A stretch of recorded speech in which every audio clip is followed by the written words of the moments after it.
Thunder Report from 107.7 The Franchise. Greetings, Thunder fans. Most of us were relieved to find out that the MRI on Russell Westbrook's right knee proved negative, and he's cleared to play the next time that Scott Brooks chooses to put him in the lineup, whether that's tomorrow night against Denver or Tuesday against the Dallas Mavericks.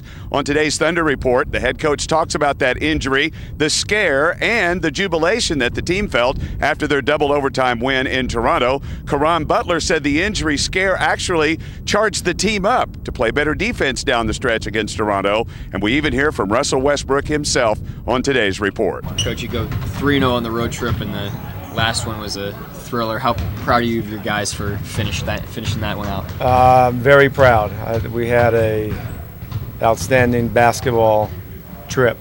3 physical games. I thought we did a good job of executing.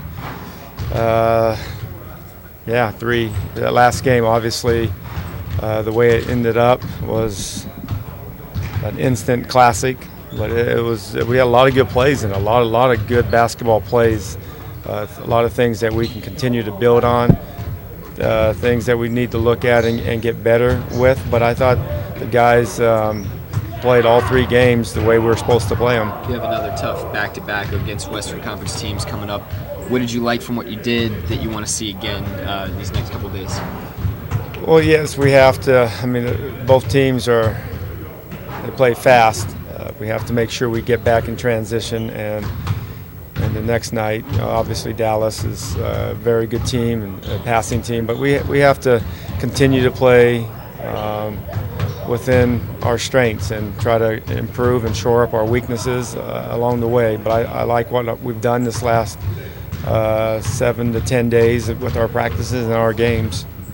Scott, when you look back on that, is that one of the more amazing comebacks? I mean, down by 8 with less than a minute, second night of a back-to-back, Russ not sure what was going on there, all the factors involved? With all the factors involved, yes, that was probably the most spectacular game any of us have been involved in, being down 8 with 49 seconds. And prior to that, we thought we had chances to win in regulation and in the first overtime. And then come back and win that game. There's so many big plays, and we needed all of them. And even the little plays that we made, but they were huge. Even like the hash guarding the guy, taking the ball out of bounds, a big body that wasn't a very clean look that he got off the pass to DeRozan. But I thought that game was so many good moments for all of our guys. Did Russell practice today, go through everything? Yes. I mean, I don't know if you're letting us know, will he play tomorrow, or is it one of those up in the air? He's going to let you know at the appropriate time. Yeah. Go back to my March 15th statement. Okay. I'll let you know at the appropriate time. That was the day before our first back-to-backs, right? He will definitely play in one of the next games. I will let you know at the appropriate time when he will play. Scott, how big of a relief was it that his injury wasn't serious? Because the replay looked pretty bad. Yeah, it's a relief. One, I understand that it's part of the game. 2, you don't want our players, you don't want the opponents to get hurt. That's not a fun part of the what we do. It's not a fun part of the game. But I'm not concerned going into any game with regards to injuries with any of our players. But when Russell went down, obviously that was a concern. He's a guy that loves to play. He's passionate. He plays with a fierce intensity that we like and we need. So when he went down, it was obviously a concern, but we're glad that everything turned out well.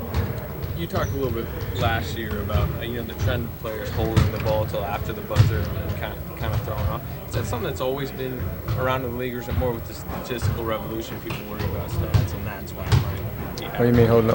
With the shot? Grant was the biggest culprit of doing that. I didn't want to hurt his 3-point percentage. I mean, people don't want to shoot that shot because it's like a 1% chance that you're going to make it. But I think you should take it. I mean, there's sometimes that you're 3/4 court, why, I guess. But the stats are out there, but they were always out there. It affected your shooting percentage. I mean, stats have been around. It's just not just getting more attention now, but it's always been around. All my coaches, my high school coach was in the analytics. It's just not, we didn't know how many miles we ran in an NBA game or a high school game, but it's always been around, and I think it's always will be. Has that trend always been around of players waiting until after? Oh yeah. I mean, that's always been. But I think our guys take it. I mean, I think you should take it if you have an opportunity to take a half-court shot. Why not take it? Kevin had the big block on Johnson in that game, and then closed out and contested that potential game winner by the Raptors. Does he show his leadership the most on that end of the floor, do you think? Well, I mean, his leadership, there's so many ways that he displays his leadership in areas of our organization, whether it's in the locker room, on the bus, in the hotel, on the court, during a timeout. Kevin has been an incredible leader, and defensively, he impacts the game. I personally don't think that you can lead a team if you just want to score points and not commit to what your team believes in. We are a defensive team. If our philosophy was offense, it would be another story. But we're a defensive team, and he commits to that defensive end. That block on Johnson and the contest on DeRozan was at a level that we needed him to defend, and those are two big plays. Those are two critical plays of the game. You've got the Nuggets in here tomorrow night. Just talk about them a little bit. They've had some pretty serious injury problems this season now too. Yeah, they've had some tough luck with the injuries. Give Coach Shaw a lot of credit. He's been able to still manage and play competitive basketball. They've had, with Nate, Gallo still out, McGee, now JJ. They just had some, very tough injuries.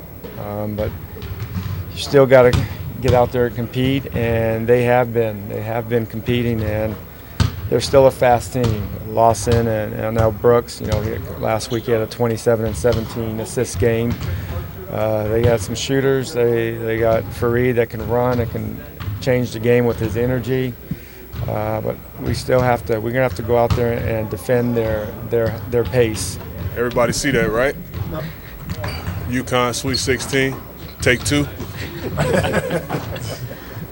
Caron, what was going through your mind in those overtimes and the craziness of that game up in Toronto? Just to continue to play hard and stay aboard, and everybody just keep their attention to detail and stay positive and just stay together. And it was a rough game, but KD just brought us through. It's one of the best games that I've been a part of, regular season games. And I took the DVD home and watched it a few times because it was a special game. So just try to build on that momentum and continue to get better. As this team moves towards the playoffs, can a road trip like that one be one that's kind of build some positive momentum? Oh, of course, because no matter whatever the situation is, down 8, down 7, minute to go, whatever the case, we always have a shot to win, because we can score with the best of them. And if guys make shot, because they're going to double KD and Russ, we make shots and make them consistently would be fine. In your career, you've had no hesitation shooting those half quarters, end of quarters, that type of deal. Why do you have no issue doing it? And why do you think there's others, in the league, sometimes will wait till after the buzzer? I don't know, probably percentage, but I feel like a shot not taken is, a field goal miss. So if I'm open, I'm gonna shoot the shot at the end of the buzzer, whatever the case may be. I'm gonna pull the trigger. Shane Battier in the past and some other players, like you mentioned, his percentages, could eventually affect your contract. If, you miss 9 threes, then your 3-point percentage goes down. That type of deal. Could you understand that argument? I can understand the argument, but at the same time,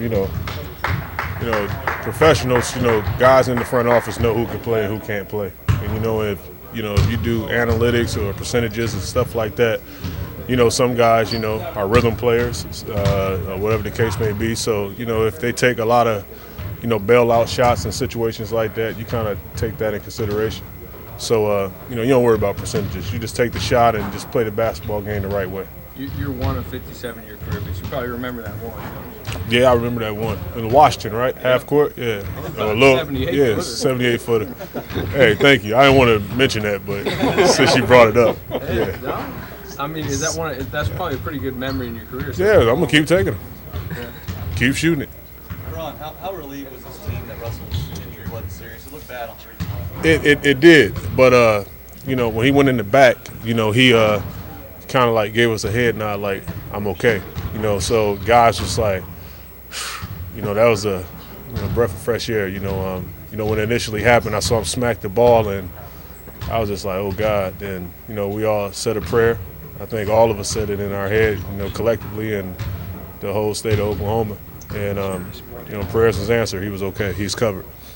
Ron, obviously the team didn't react negatively from that point forward. You had to keep your mind in the game with that fantastic finish. Could you talk about the mentality of finishing out after seeing the injury? I was just excited about the way we finished out because obviously, we wasn't making shots. Kevin was doing a great job of just, carrying us and being the superstar and the MVP caliber player that he is. And but I was surprised, and happy with our defensive effort, because we stayed relentless on the defensive end. Our intensity picked up, our sense of urgency went up, and we just stayed whole and we just chipped away at that thing. And we got a huge win.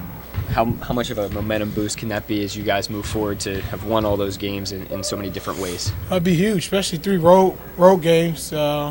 It's 2 back-to-backs. Not that many days in between to get your mind for the next game, and I think we did a good job of just playing together and winning games. What were you most impressed by during those crazy overtime periods by the guys where you're able to watch in the back? I just thought our defense was stepped up a notch, especially on the road. Did a great job of locking in defensively and knowing personnel, knowing who we were playing. I know you got MRIs and stuff done yesterday. How much of a relief it was when it came back and they said nothing, so.